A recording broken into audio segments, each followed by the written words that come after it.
From KCRW, this is Nocturne.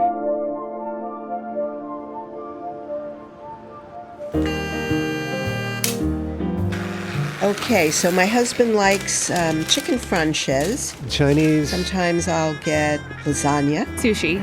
Or usually Indian food. To get a Italian hero. Italian sometimes. Tiramisu for dessert.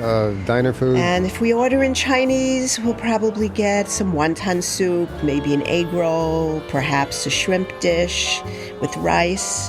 Yes, I get food delivered to my apartment all the time.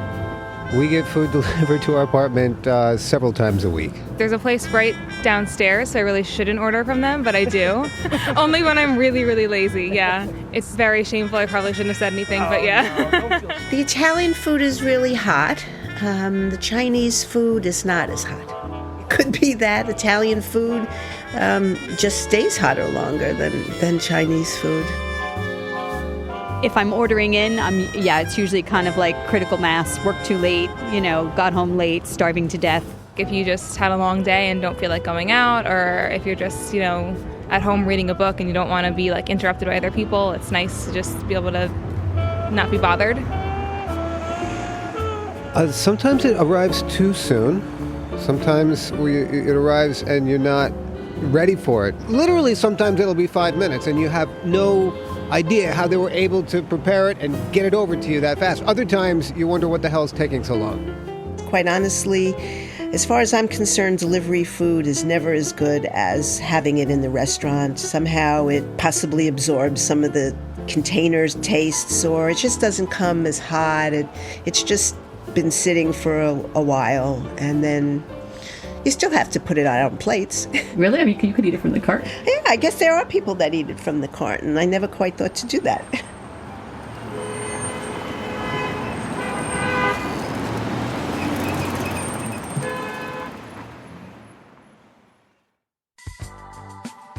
Thank you for listening to this KCRW podcast. In case you don't know us, KCRW is public radio in Los Angeles, bringing the best of NPR to Southern California. We're also known for our own brand of bold and innovative programming, evocative storytelling, taste-making music, and audio documentaries that are little movies for your ears. You can join our community to support this show and others, or make a one-time donation just to say thank you. Find out more at kcrw.com/join.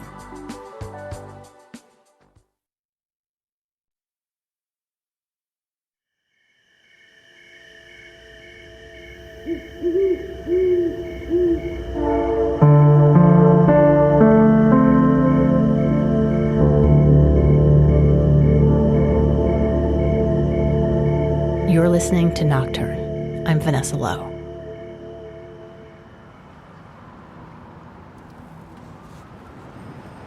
If you're not a New Yorker, you might not know that there's a certain pride taken in how hectic and alive the city is. Die-hard New Yorkers often lovingly refer to the energy of the city. And as the day turns to night, that energy transforms from barely controlled chaos to merely bustling. This is Stephanie. We live in Manhattan on the Upper East Side. Stephanie lives with her husband in a small one-bedroom apartment on the 21st floor with a lovely view of the East River. They've lived in the neighborhood for over 40 years. And while she talks about loving the energy of the city, it's New York. We have to deal with a lot of traffic, a lot of sirens, a lot of everything. That a lot of everything is one of the main features of New York. It contributes to that alluring energy. But this same intensity can be exhausting in the context of daily life. Between jam-packed subways and buses, crowds on the street, and general overstimulation, by the end of a workday, many New Yorkers return home in the evening yearning to retreat from the masses. And while New York is not necessarily the easiest place to live, it is known as the city that never sleeps, and a place where you can pretty much find anything at almost any time. That includes a seemingly endless array of restaurants that supply the luxury of dinner delivered to your door. My perception is that a lot of people in Manhattan order in. I don't know about the outer boroughs. I don't know if it's as available for delivery. But in Manhattan, you see the delivery guys out in the evening, scooting all around. Convenience doesn't come cheap, though. the transition from day to night, when people start most of their food ordering, coincides with a daunting ritual in any city: rush hour. Rush hour in New York is on steroids. That is a busy time of night for people coming home from work or going to theater or going to dinner or what have you. And so in general, it is a hectic time. We have a lot of cars and trucks and buses and turning in every way. Caution, bus is turning. Caution, bus is turning. There's something else that happens during rush hour that's distinctive to New York City and which adds another layer to the chaos. I would say from the time the sun starts to set, maybe in the winter a little bit later, so probably around 5:30, 6 o'clock until maybe 9:30, the streets are full of delivery guys on bicycles.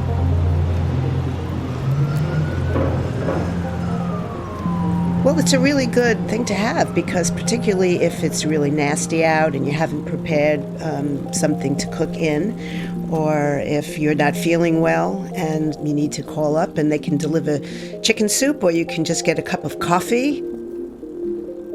Stephanie, though, like many New Yorkers, has mixed feelings about this nightly surge of guys on bikes delivering food. It gets a little scary at times. They don't always go in the direction the traffic is supposed to go, and they don't always stop for people. Just about everybody I know, if you mention traffic at that time, and the delivery guys will always come up. It's a pretty much well-noted situation. While the situation may be well known, that often can't be said for the people doing the delivering. Mostly men and often immigrants, the guys who race through the city streets with plastic bags hanging from handlebars are seldom given more than a passing glance. My name is Cesar. I'm a delivery guy. I'm working in this place I'm doing deliveries for the last 4 years, and I feel good. I think it's a good job. You know, you do cardio, exercise, so it's great. I like it. I'm 31 years old. I'm from Mexico. The name of the city is Puebla. All my family is in there. I live in here in New York with my brother. Almost 6 years. Caesar delivers food from one of the neighborhood restaurants on the Upper East Side that Stephanie orders from regularly. I actually don't know if Stephanie and Caesar know each other. The restaurant employs several delivery guys since they do so much takeout business. Oh yeah, that place is, wow. The Upper East Side, it's crazy. 2nd Avenue, 1st Avenue, 3rd Avenue, many people. Many delivery guys. The restaurant, it's burgers, salads, American food with American Greek food. But this is a busy place. It's 24/7, so all the time it's busy. Especially like 6 to 9, it's very, very busy. For example, now in winter time, like 35, 40 deliveries. It depends. We are in 81st Street, so we're going to 92nd, and then we're going to 72nd. We are on 1st Avenue, we're going to East End and 5th Avenue. We use a basket and one bag to put the food in there to don't get cold. It's going to the same way going up. We take like 3 or 4 deliveries. Sometimes you take the first one going down and the rest is going up, so you have to take only one. You can't take the rest. I have 2 jobs. In the morning I work in another place. I'm start at 8 to 4, and then I take a break for like 1 hour, and then I go to the other place to do the same thing for like 5 hours maybe. And Sundays I'm off. I used to be a truck driver, and because I used to work in the kitchen, but it's too hard. You never stop over there. And I try to compare how much you make working as a cook and how much you earn as a delivery, and it's the same. And in delivery, it's easy job. I try to do other things, but the pay is not good. And in here, some people say, "Wow, how you can do that?" For now in winter time, it's crazy. It's freezing outside. In summertime, it's so freaking hot. So people say, "How you can do that?" But I prefer. Now I'm working in there for like almost 4 years.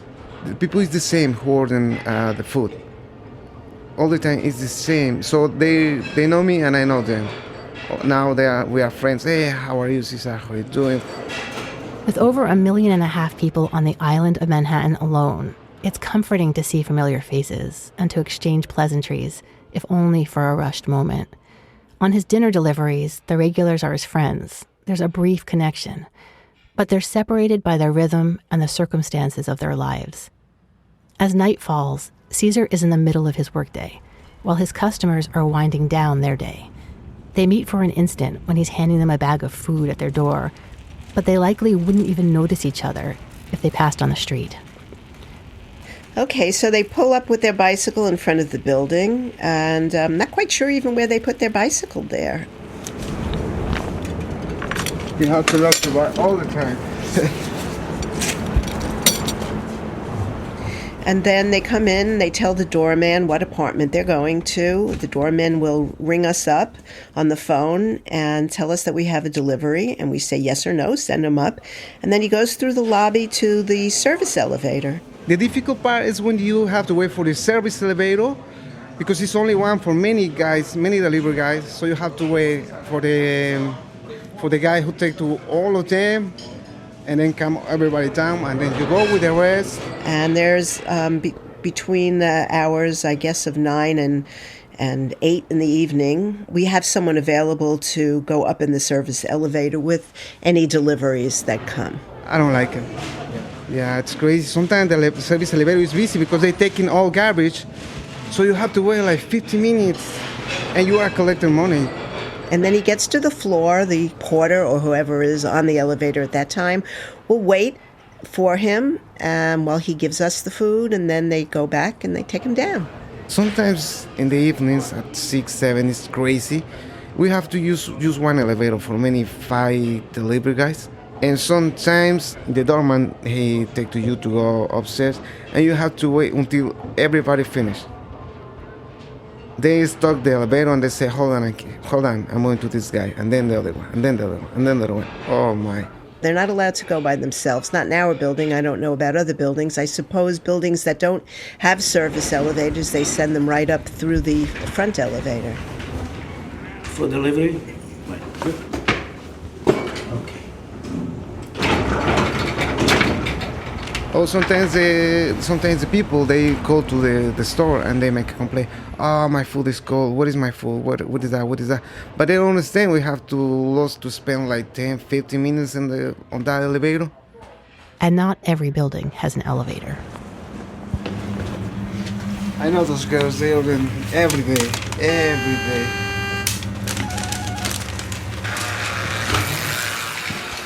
Speak slow. This is crazy. When you're busy, it's crazy.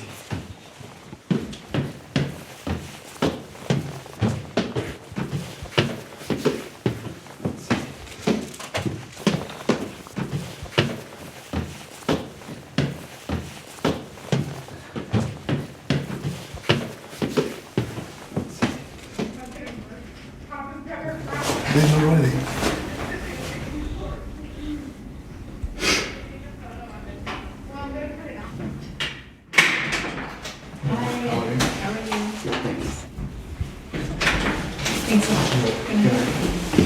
That's what I told you. They order and they already put them on it. And then if you are busy, some customers they make a complaint. See this one? It's good. $5.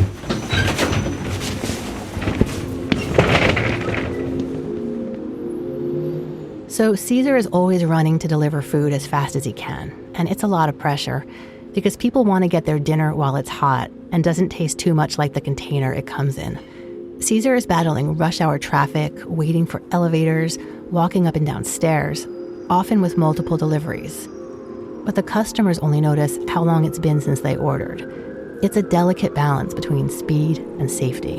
In this context, traffic rules become secondary. Many people think we are like a little crazy because we are all the times running.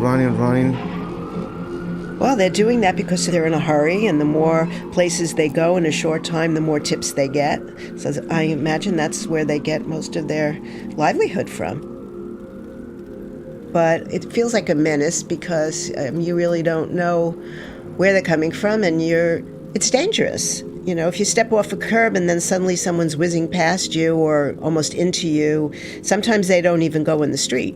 There are numerous occasions where they're up on the sidewalk because they're going to be delivering to a particular building, so they come whizzing by you on the sidewalk. I try to don't do that, but yeah, sometimes I have. If it's no people in there, yeah, I'm trying to be careful with the people. If I saw people they coming or they going, I'm trying to go slow. Sometimes we take the sidewalk, but look in here, it's quiet, no people. But sometimes, no, I try to follow the rules, but I'm telling you, okay, it's sometimes you can. You have to watch the people, the cars, and then cross it because you're busy, you don't rush time. You just get this feeling like, oh my God, it's a good thing that I didn't wave my arm or move over because I would have been flattened. I haven't actually witnessed anybody getting hit, but I've certainly heard enough people screaming at them or screaming, wrong way, or watch it. They have the pass, and you have to cross, like it's red line, so you have to cross it. Because I'm telling you, you're busy, you don't have time to stop and okay, people gonna cross, so I have to wait. No, you have to run. You try to follow the rules, but sometimes it's impossible. You have to run, just run. We try, and sometimes we think about the police maybe is behind us. You know, the most of the time they checking. You know, what are you doing? And sometimes that happened to me around here. I crossed the red line too, and in the third one they stopped to me and you know what you did. I'm like, I'm sorry. I have had a fantasy over the years, I'm a little ashamed to say, of shoving them off their bicycles, or if I had an umbrella, I'd stick it in the spokes because it's so annoying to have them like just riding in all directions, and they don't stop always at the lights. They don't follow the bicycle rules. So it can get a little nerve-wracking because you're dealing with the regular traffic of the cars and the people, and then you have the delivery guys scooting around the corners. Especially the guys who use an electric bike. It's so dangerous. They come on the wrong way and you're going up, following the rule. That's why the people make many complaints to the police, because it's dangerous. The most of them, they don't respect, and they go so fast. Especially 2nd Avenue, they go like crazy. And it's good because they maybe they make a little more money, more tips, but it's dangerous.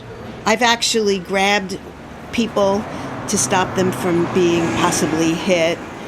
That could be pretty scary for the other person. But, you know, somebody's got to do it. So Caesar gets it. No one wants to be run over by a bike on the sidewalk or get hit crossing the street. But it's sort of a maddening catch-22. When they're at home, they think it's, oh man, it's good. But when they're walking on the street, they say, hey, you crazy.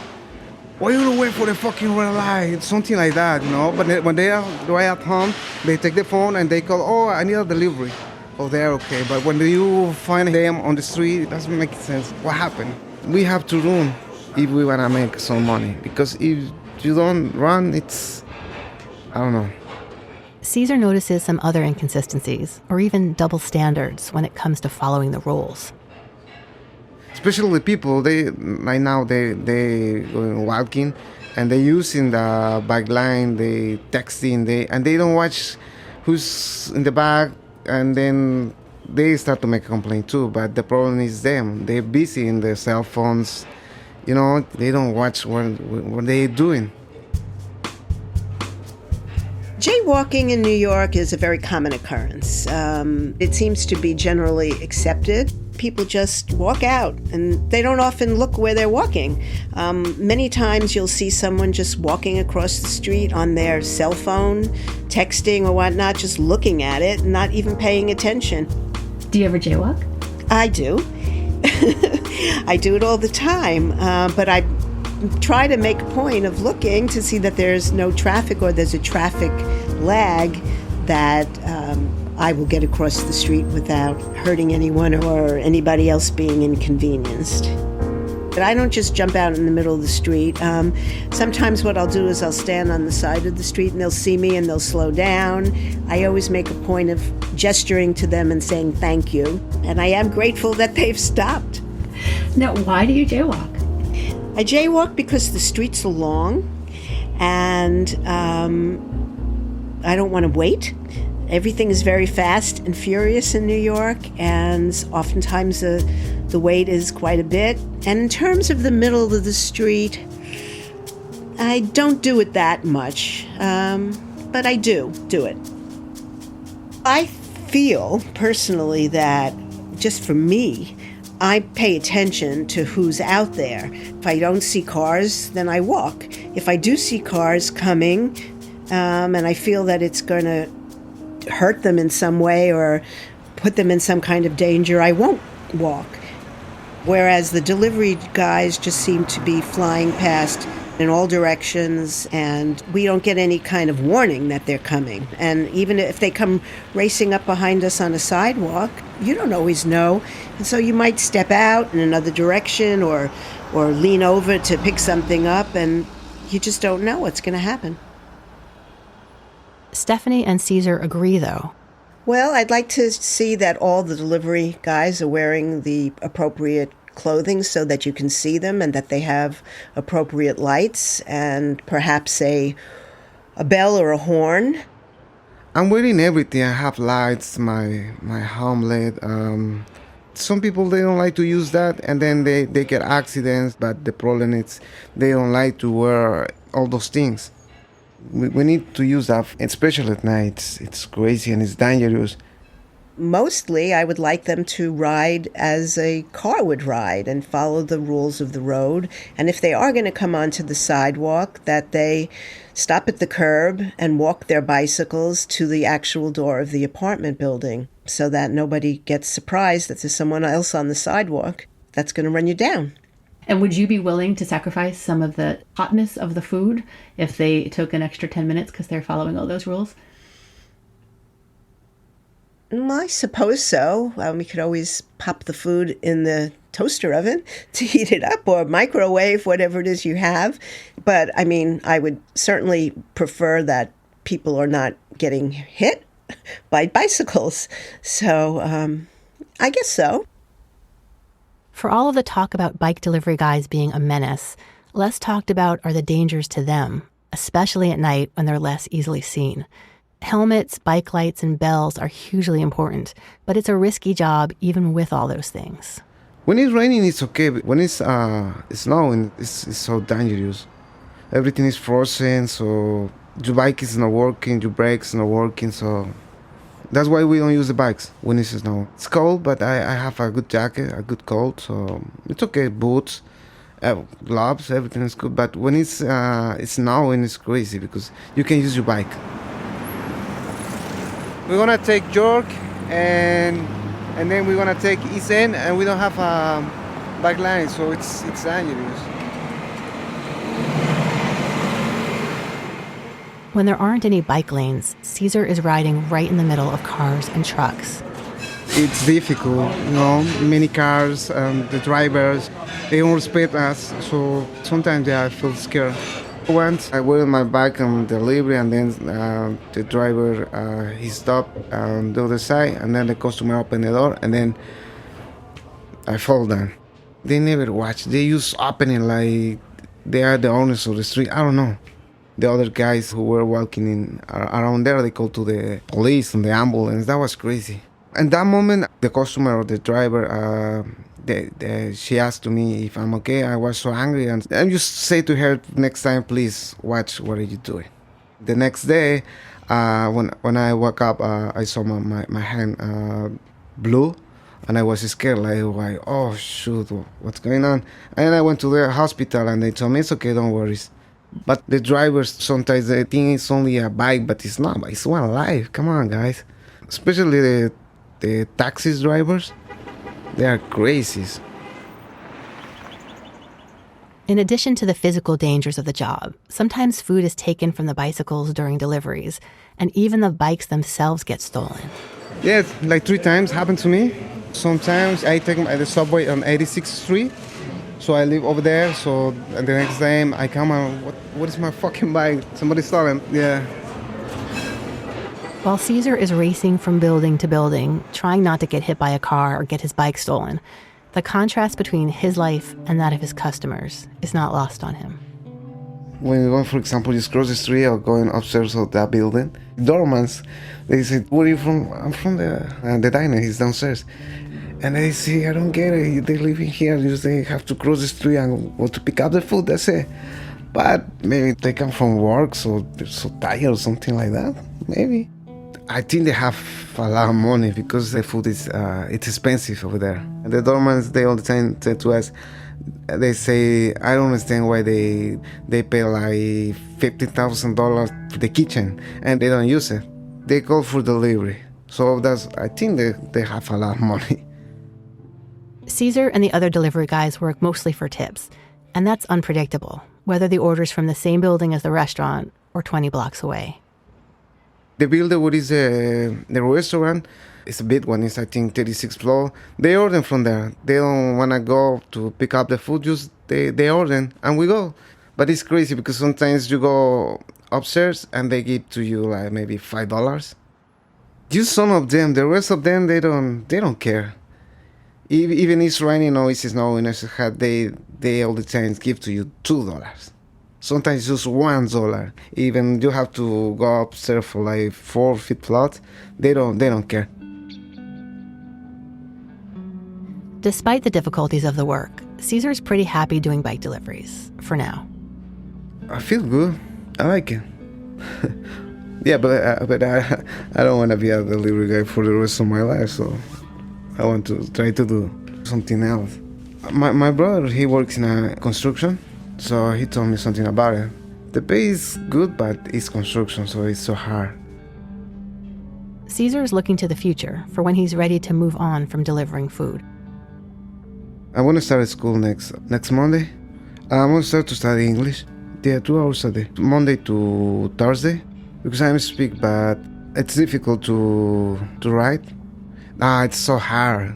I'm trying, but it's so difficult. It's not easy. Yeah, I want to go to learn the real English.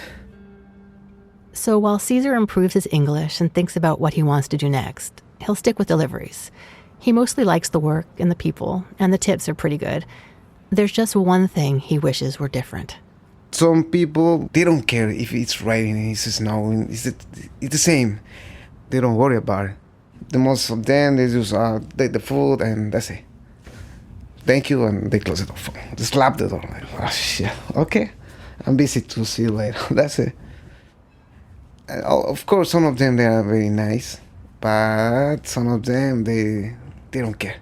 So maybe do more tip, but maybe they can be a little more nicely. For example, if it's cold right now, some of them, when you go to the delivery to them, "Oh, how are you? It's so freezing outside. Thank you so much for bringing my food. Stay warm. Be careful." You feel so good when people reacting like that, you know. They say, "Thanks so much for bringing my food." It's so nice. They are out in the rain. They're out in the snow.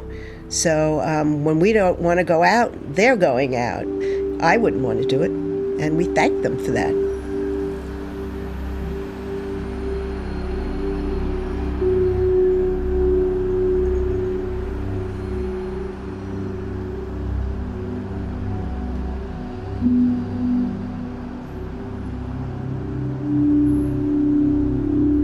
You've been listening to Nocturne. I'm Vanessa Lowe.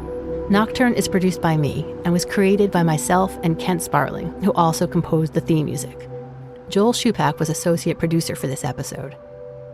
Nocturne is distributed by KCRW. Our senior editor there is Nick White. Nocturne also receives support from KCRW's Independent Producer Project, which is managed by Kristen Lepore. Robin Galante creates our beautiful art, and Eric Peterson is our webmaster. You can find information about the show, including music credits, episode art, and more, at nocturnepodcast.org. You can now also find us at kcrw.com under podcasts. Nocturne is produced monthly. We have some great stories coming up involving owls, shamans, fairies, poets, the Virgin Mary, and mischievous artists. Subscribe to Nocturne on Apple Podcasts or wherever you listen to podcasts to make sure you get new episodes right when they come out. Thanks for listening.